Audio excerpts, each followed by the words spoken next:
Hai guys, bersama aku lagi Faiz Zanal. Seperti korang semua tahu, aku memang pengguna iPhone dan phone utama aku sekarang ni pun adalah iPhone 13 Pro. Tapi dalam masa yang sama sebenarnya aku juga menggunakan phone Android sebagai phone utama kedua aku, dan biasanya memang aku akan bawa kedua smartphone tu untuk aku lenjan kau test kebolehan dia dan juga explore benda baru dekat phone Android yang biasanya tak ada dekat iPhone. So bila bercakap pasal kamera phone Android, mesti ada pengguna iPhone ataupun kita bergelar sebagai efek yang masih ada mentaliti bahawa phone Android punya kamera nampak fake, tak real, dia punya low light tu nampak sampah, and then kamera IG story pun macam CCTV dan sebagainya. Actually ada jugalah poin-poin yang aku bersetuju dengan tanggapan kepada kamera untuk phone Android, tapi nak kena tengok jugalah phone Android jenis apa yang dia gunakan, sama ada yang dah dilancarkan 10 tahun lepas, Samsung Kobe ke, entry level, mid range dan flagship. So kalau entry level tu mungkin betul lah, tapi untuk phone flagship sekarang ni aku nampak banyak gila lah improvement yang diorang buat terhadap keupayaan dan juga teknologi kamera yang digunakan pada smartphone orang. Lagi-lagi brand yang macam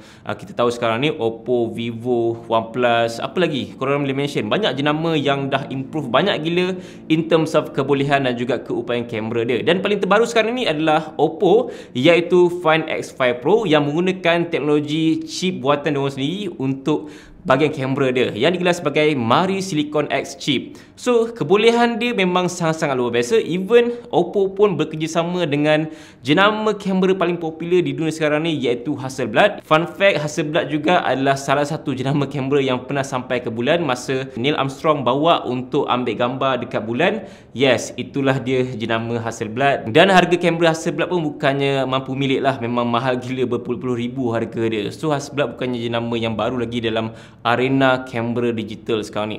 So that's why dengan kerjasama antara Oppo dan juga Hasselblad dengan chip terbaru daripada Oppo sendiri, iaitu Mari Silicon X, aku pasti korang semua dah dengar banyak mengenai chip Mari Silicon X pada kamera Oppo Find X5 Pro. Tapi persoalannya, apakah kebolehan sebenar dia? Secara bahasa mudahnya, kebolehan untuk Mari Silicon X chip pada kamera Oppo Find X5 Pro akan membolehkan untuk the capture gambar low light yang lebih padu, enhance lagi gambar sedia ada supaya nampak lebih cantik, dan dapat capai standard gambar ataupun video level profesional dengan 4K Ultra HDR video, 20-bit RAW, 4K night video yang dapat kurangkan noise, dan banyak lagi kebolehan chip Mari Silicon X untuk mobilografi dan juga videografi. So kalau korang semua yang memang suka mobilografi dan juga videografi, korang nak kena cuba sendiri kamera yang ada pada Oppo Find X5 Pro yang ada chip Mari Silicon X yang terbaru. Memandangkan sekarang ni aku memang gunakan iPhone 13 Pro dan juga Oppo Find X5 Pro, kedua-dua kamera ni memang sangat-sangat padu, dan aku ada buat comparison untuk gambar dan juga video dia.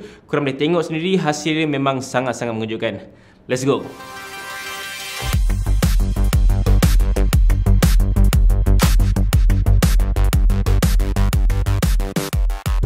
Footage aku lari menggunakan kedua smartphone ni boleh nampak secara jelas bahawa video dari kamera Oppo Find X5 Pro lebih stable dan warna yang lebih vibrant compare to iPhone 13 Pro, shaky teruk, dan ada lens glare yang memang sangat ketara sebab ada reflection lampu. Ini salah satu kebolehan NPU chip Mari Silicon X dan Dual OIS yang menaikkan lagi warna dalam low light dan hasil video yang lebih stable. So kat sini aku jalan macam biasa pun nampak yang video dari Oppo Find X5 Pro lebih stable dan tak ada pun lens glare macam korang boleh nampak sekarang ni dekat iPhone 13 Pro punya video kan. Untuk warna ni korang boleh nampak yang orange untuk video daripada Oppo Find X5 Pro lebih menyelah sebab color tu dia akan enhance lagi dengan fungsi AI dia. So ini adalah salah satu kebolehan daripada video untuk kamera Oppo Find X5 Pro. So warna biru dia pun korang boleh nampak kat sini kan, dia naikkan lagi warna biru tu, nampak lebih cantik dan juga cinematic lah. So kat sini adalah footage low light. Video daripada Oppo Find X5 Pro lebih cerah berbanding dengan iPhone 13 Pro punya video. Tapi ada certain situation memang nampaklah footage daripada kamera Oppo Find X5 Pro dia more to oranges, tapi untuk iPhone 13 Pro dia more to natural color. So depends juga pada korang punya minat color macam mana. Gambar dari kamera Oppo Find X5 Pro nampak dia punya details tu lebih menyelah dan vibrance tu lebih tinggi kalau compare to iPhone 13 Pro. Dan ini adalah gambar portrait mode. Nampaklah kamera Oppo Find X5 Pro lebih menyelah dengan warna oranges dia kalau compare to iPhone 13 Pro, nampak more natural tapi tak nampak cantik sangat. Dan kat sini aku nampak lebih kurang je, cuma untuk kamera daripada iPhone 13 Pro dia macam less sharp, tapi untuk yang Oppo Find X5 Pro nampak lebih sharp dan juga lebih details kalau korang zoom sampai 200%. kali. So inilah hasil dia daripada kamera ultra wide bukannya kamera biasa. Yang satu lagi ni adalah kamera biasa. Kat sini boleh nampak warna daripada kamera Oppo Find S5 Pro lebih naik berbanding dengan iPhone 13 Pro.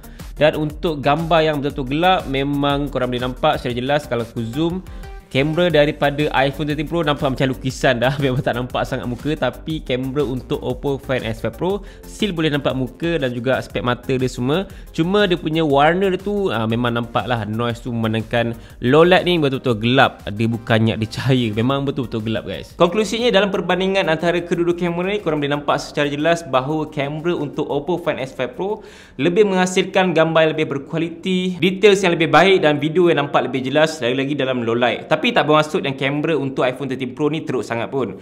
Bagi aku dia masih menghasilkan gambar yang cukup baik dan berkualiti. Cuma kalau bandingkan dengan kamera Oppo Find S5 Pro, apa yang aku perasan adalah kamera dia capture light glare yang teruk dan low light yang kurang details walaupun ada bantuan LiDAR sensor. So kat sini korang boleh nampak kan, walaupun ada bantuan LiDAR sensor tapi dia tidak mampu untuk menandingi kamera low light yang daripada Oppo Find S5 Pro. Walaupun nampak macam remeh, tapi bagi mobilografi dan juga videografi, benda ni memang sangat-sangat penting untuk proses editing yang lebih mudah, hasil gambar lebih baik dan juga sharp. Dan kalau nak buat cropping gambar ataupun video pun, kalau kita nak zoom sikit, tak nampak pecah sangat lah untuk kualiti gambar daripada kamera Oppo Find S5 Pro. Itu paling penting sekali sebenarnya. Apapun, korang just boleh kongsikan pendapat dekat bahagian komen mengenai kedua-dua kamera smartphone ni. Korang rasa mana satu lebih padu mengikut korang punya penilaian. Cuma korang just buat pilihan yang tepat ikut keperluan korang sendiri dan juga brand yang korang suka. Okay? Dan aku dengar Oppo Malaysia pun nak launch Oppo Reno 8 series terbaru dengan menggunakan chip Mari Silicon X macam kamera yang daripada Oppo Find S5 Pro ni. So kita just tunggu dan lihat saja. Soon Oppo Malaysia akan launch Oppo Reno 8 series. Okay? Aku rasa itu saja untuk video kali ini dan aku harap korang enjoy video ni dan aku harap video ni bermanfaat untuk korang semua. Okay? Berjumpa lagi dalam video. Assalamualaikum. Bye.